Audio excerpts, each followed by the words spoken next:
Hello, everyone, and thank you for joining today's podcast. I am joined by Lynne Nash and John Noctor, who are trainers at SDI. Well, they're much more than trainers, but I'll let them go into that themselves. So, how are you today, John and Lynne? Good. I'm fine, thank you, Scarlett. It's good to be here. Thank you for joining me today. The last time I did a podcast, the weather was much hotter, so it's nice to be in a cooler room this time. I can think a bit better. It's amazing how fast the weather has changed. Well, that's England for you. So why don't you give us a bit of background about you both? I've been in the service desk and support industry for longer than SDI have been around. I've done just about every job in a service desk you can think of. I've been the trainee analyst, an analyst, a senior analyst, a team leader, and a service desk manager. And I've spent the last 15 years or so being a trainer, auditor, and consultant with the SDI. Short and sweet. Yeah, I think we've been doing this for so long. It's difficult to keep introductions short, but I'll try for you. So my background is originally from mainframes into networks, dealing with a lot of ITSM tooling, worked for a lot of private tool vendors such as Axios Systems and Sherwell, and I've been an ITIL trainer for more years than I care to mention, and now for the SDI. I am a trainer, an auditor, a judge for the awards, and general consultancy associate. Brilliant, thank you both. So the topic of today's podcast is pretty straightforward. It's around training. So our SDA, our Service Desk Analyst and Service Desk Manager training standards have been updated. And am I right in thinking that's the first time since 2016? Yes, the last time we went through this exercise was back in 2016. And this time, just as it was back then, we updated the service desk certification standards, and then we had to bring everything else in line, as well as giving them a refresh because so much changes within the industry over 3 or 4 years. What do you think has had the most impact on our training needs over the last couple of years? We've seen the evolution of ITIL as a best practice framework to meet digital organisations, really, and digital economy. And I think the standards needed to also recognise that evolution in the working world in terms of the adoption of more digital technologies to improve user experience, improve sustainability and resilience, and just modern ways of thinking and working. So it was time for the standards to be looked at and brought in line with where we are for 2020 and hopefully beyond. Yeah, those new modern ways of working, we've seen the rise of agile working and flexible working, which are never more important than they currently are, and that evolution into digitization as well. So the updates are really in response to all of those changes that are going on within the industry, including automation, artificial intelligence, the rise of chatbots, all those kind of things. Yeah, it's interesting that when we started this towards the latter end of last year, we were talking about, as you say, machine learning, AI chatbots, very much based upon the experience for your customers. We talked about flexibility in terms of the workforce, and of course, 4 months later, that the world has changed quite considerably. So I think it was very interesting that all the things that we were talking about and where we felt the standards needed to evolve, that evolution has never been more needed than it was since COVID. Yeah, that's definitely presented a lot of challenges for organisations and kickstarted a lot of digital transformation projects. It's accelerated a lot of programs as well, and I think that was the key thing. In that the rapid response required accelerated so much change, things that organisations were already planning to do, but over a much longer period of time. Yeah, it is. And I think that's a really good point, that certainly the organisations that we were dealing with, it's not like they were not digitally transforming. They just didn't expect to have to digitally transform within effectively 2 to 3 weeks to enable their businesses to survive. Yeah, I read a blog from Hornbill, and I think it mentioned that he didn't see any slowdown in any of the implementation projects they had going on, which I was very surprised to read about. But it's interesting that that's a common theme that you guys are seeing as well. Yeah, so I think the other thing is support became more important, if anything. And that's what we've seen, a rise in the service desk and support operations profile among its customer base, that it became even more important. People realised just what a great support operation they had in place. And I think that's why things that Hornbill are seeing, this continuation, people continuing these projects rather than putting them on hold, is because now they've got this profile, they can speed up the adoption of things like self-service and automation and all of these things, because people are now open to it.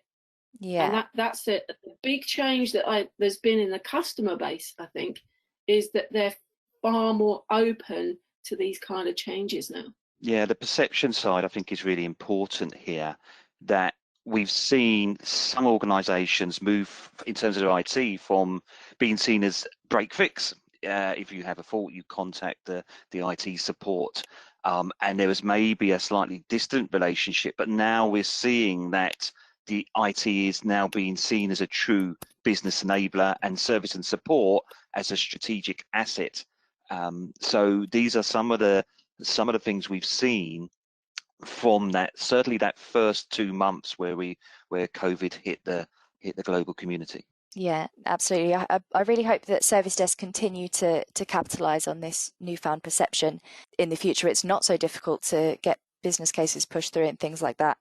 We have a report that we run every couple of years, and one of the questions in it is about how far do you think the business appreciates the service desk, or how far do you think customers appreciate the service desk?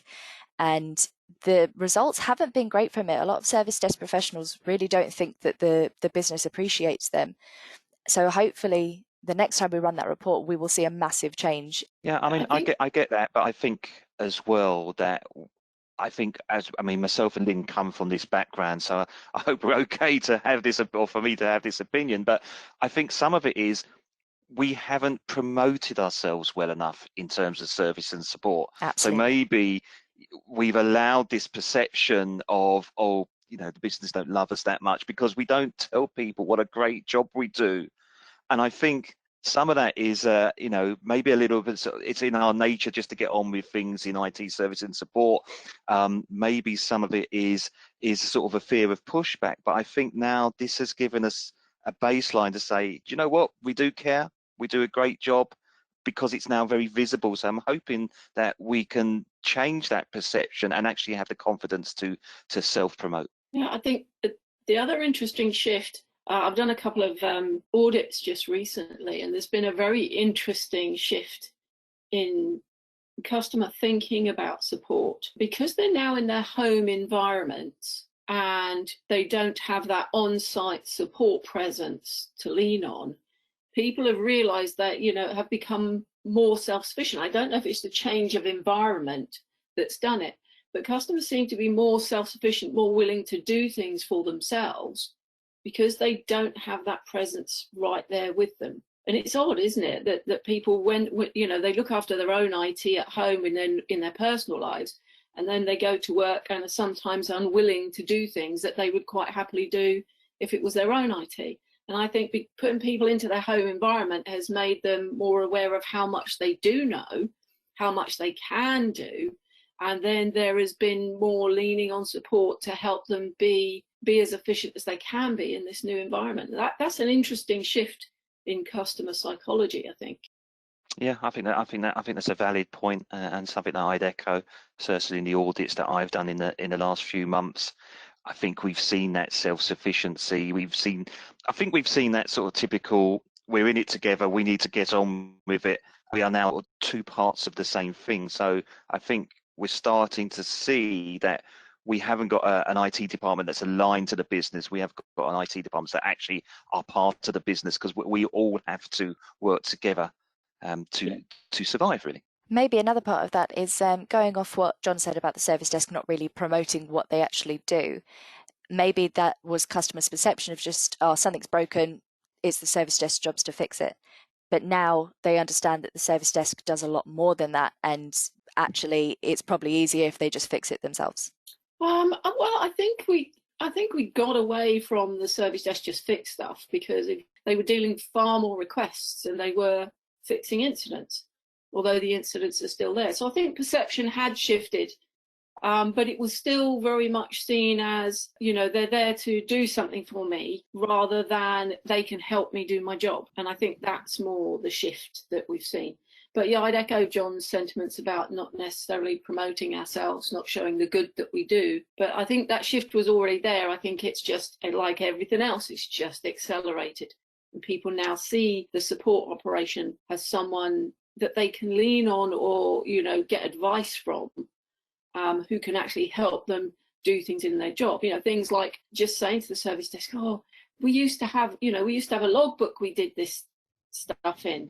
How are we going to do that now that we don't all have access to the same logbook? So they're going through the service and support route to get solutions. And that's more a collaborative approach, I think, than just, I need this, give it to me, or that's broken, fix it. Yeah, I think it's just enablement. We are, IT department, service and support, the service desk, they are now being seen as enablers, because that's what they do, and that enablement it manifests itself in different ways. It can either be through an effective service catalog, chatbots, education for the users, their self-sufficiency, the levels of remote support we've got, and I think that's it. That the key is that never before has there been such a variety of options available, and we've seen now that how reliant we are upon technology. And I know that's an easy thing to say, but what I mean is how reliant we are upon the technology that support has been investing in. So moving back into the training side of things, we were talking about the update of the standards for training. What are some of the biggest changes that we've seen happening to the standards? For the service desk analyst standards, the primary driver was to make sure it was, first of all, updated to align with ITIL 4 and that shift towards practices. But it was to bring us into the model. We've taken out a lot of the standards that related to working practices or technologies that are now just, everybody's got them. So we don't really need to be talking about them so much. So what we've done is focus on the things that are newer within the service and support industry, because everybody knows that stuff that's been around for decades, everybody knows it. So let's focus on the stuff that's newer that people are not so familiar with. But we've kept in there that focus on the customer service, focus on the experience we deliver to our customers and the building of relationships with our customers. So that's still the core. The core concepts are still communications and that building relationships with customers. Yeah, I'd agree with that. I think the SDA certainly needed that alignment with the modernisation side and relationships, the experience. Myself and Lynn come from a customer experience related type of background, so we were quite passionate, I think, in discussions about making sure that came across, but also understanding that team side and in the SDM side, of course, which I think has seen a lot more changes in terms of the new standards. We really wanted to understand leadership, which has always been there, but just bringing it into more alignment with well-being, physical, mental, emotional well-being of staff, development, obviously the technology side, and as Lynn said, in terms of ITIL 4, just making sure there's a nice alignment to ITIL 4's view on practices and some of the capabilities we see beneath that. Yeah, the well-being stuff, I mean, that was really, really timely that we kind of revisited that, given that through 2018-19 it had become such a big topic, and never more so than when we went into so much more mindful of their staff's mental health and well-being. Given that they're not in the room, there's no physical barometer there. When you're in a room with people, you can pick up on all those body language clues and all that, the change of the atmosphere and things that tell you when something's not quite right. And organisations have had to work so much harder at it. So I think it's quite right that we've boosted those and updated them a little bit to get away from just stress management to start talking about resilience, for example, and building resilient teams. And the fact that we've addressed that in both the SDA and SDM, our hope is that will enable more meaningful conversations, because it's not just looking at it for the analysts at their perspective and then looking at a manager from a manager's perspective. Managers are staff too, so they have to be as clear on their own health and well-being, because how can you look after the well-being of others if you're not looking after your own? And I think because we've now aligned those two things a bit better, it should enable some more conversations between managers and their teams. Yeah, I agree. And I think what we're going to see now is that it was always of interest before, because we have great delegates who generally care. That's why they work in their roles. So when we talked about these things previously, you know, I think that there was but I think now when we're talking about them after the last 6 months that the global world has been through, I think it's going to have a very sharp focus, because it's now really understood how critical this approach is, these skills, this knowledge, these discussions, as Lynn said. I think that we'll see, as we are trainers, we'll spend probably a lot more time and more real world in this in terms of the experiences in the last year or so than we maybe would have done previously.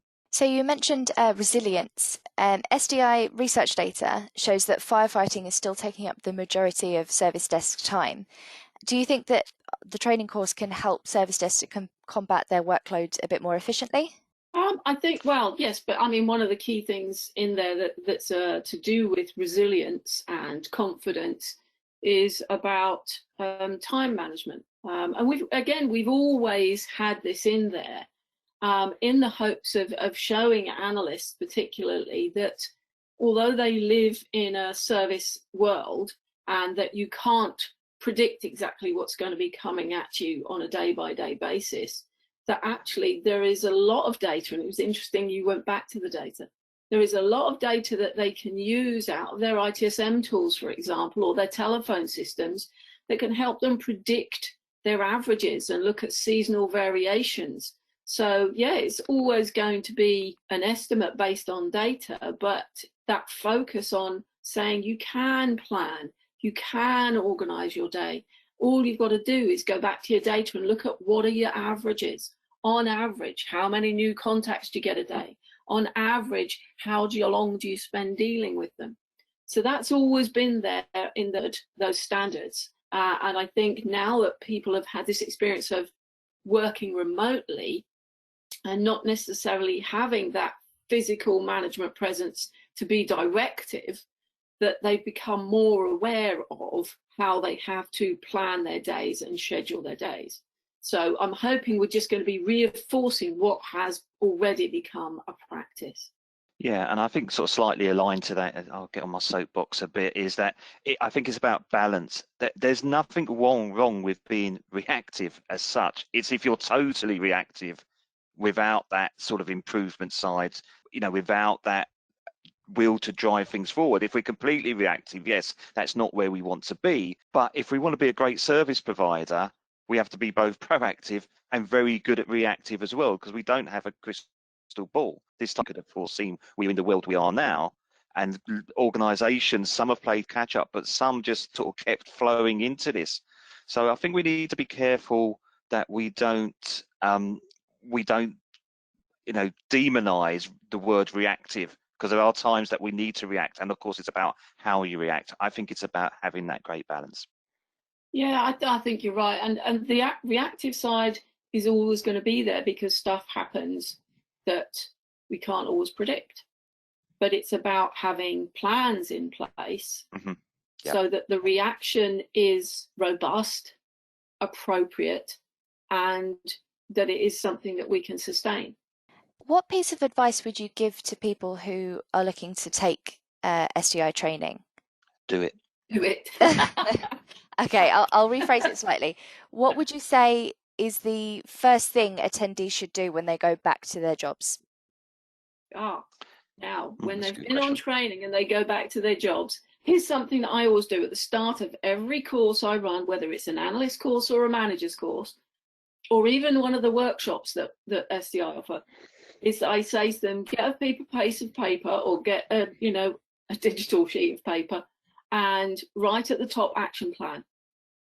And as we go through this course, every time I ask a question and you don't know the answer or you're not sure, You put it on your action plan and you go back and that's what you find out.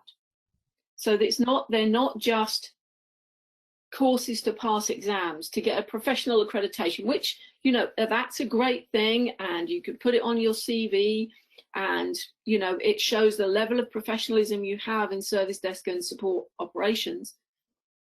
But it's about the practical, the training side is about the practical advice and guidance we can give analysts and managers to improve and mature in their roles. So one of the big things that I'm sure John promotes as well is take an action plan back. Exactly. I talk about the same type of things. I'll say there'll be some things that come from the course that will be, you know, quick and easy, some fairly light switch moments. You could go back next week and almost instantly do something differently. But many of the things that we talk about may need a further consideration and planning, linking them into your current improvements, all the things we talk about business value, impact, risk. It is that action plan. Not everything is going to be go back to work next week and everything you've learned, all the ideas you've had, you will be able to implement. Our world doesn't work like that. I'm exactly the same. I say have a list of things. What can you do now? What needs some buy-in? What needs more planning? What's underway already that maybe we can easily align to or shape with some of this thinking? Because taking the course and the accreditation, we want to have people to get more than that. Yes, we completely understand, and we've been there as well. We want people to get the qualification because it's important, it gives you confidence, it validates your learning, and proves that you've understood the standard and best practice. But the true success is when you take what you've learned and make a difference to your organization and really onward educated your stakeholders, because you're taking some of these ideas, you're taking some of the discussions in the group, the experience from myself and Lynn and others, and doing something with it. And a lot of what comes up when we're talking to both analysts and managers are things that we say, that's something to take back and discuss in your next team meeting. But I think one of the benefits of both courses, and we always recommend, you know, when I'm talking to managers who come on the managers course, I say to them, well, you know, you're considering putting your analyst through the analyst course. When I've got, you know, analysts, they quite often say to us, do our managers actually know this stuff? And we say to them, well, you know, it's embedded in our service desk managers course. If they haven't done it, maybe they should come and do it. Because it gives people a shared perception. And that's the most powerful way you can prove things, when you start from a common basis. And just like ITIL gives us a shared language for service management, well, SDA and SDM give service and support operations a shared language for customer service, for communications, for building relationships, both within IT and beyond, about managing expectations, about building a reputation, keeping your word, meeting your commitments. And so it gives a common language, a common basis for everybody to say, well, that's what best practice is. That's our start point. First, let's make sure we're delivering on this. Then we can look and say, how can we do it better? And also, just to align to that, as with any training, but I think specific to our world that we live in, this is an opportunity to step outside and look back in. And I think that's what I often find, because it's the first time people have had an opportunity to really sit down and think and discuss it and talk about, you know, whether it be vision and mission, talk about stakeholder engagement, customer experience, how practices work. They have an opportunity outside of their busy day job, because I've never come across a service desk that wasn't busy, to actually stop, take stock and look back in at what they're doing and where what we talk about in the standards, the experience, where they can make a difference and where this can help.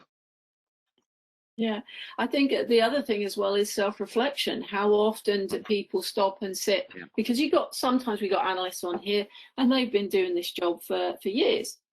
And you're kind of thinking, what am I going to be able to teach this person? Well, it's obviously bad habits creep in and we get lazy about certain things. So a refresher's already good. But the real powerful thing is getting people to say, you do these things, but why do you do them? Do you understand why they're important? Because if you understand the why, you can leverage it to give you a better improvement. And people don't often stop and sit back and do things that have become intuitive to them. They don't say, well, why do I do it that way? Yeah. And I think that's another great benefit of coming on these courses is you get the time to sit and think, why do I do that? What's the benefit of doing that? How can it help me with my customers? And consciousness, instincts are great, but consciousness gives you an edge. Absolutely. I use this phrase every training course, I would think every piece of consultancy, even in audits. There's a phrase that I've lived with for a number of years. We are so busy chopping down trees, we rarely have time to stop and sharpen the axe. Training gives you time to sharpen the axe. I love that. I'm going to steal that.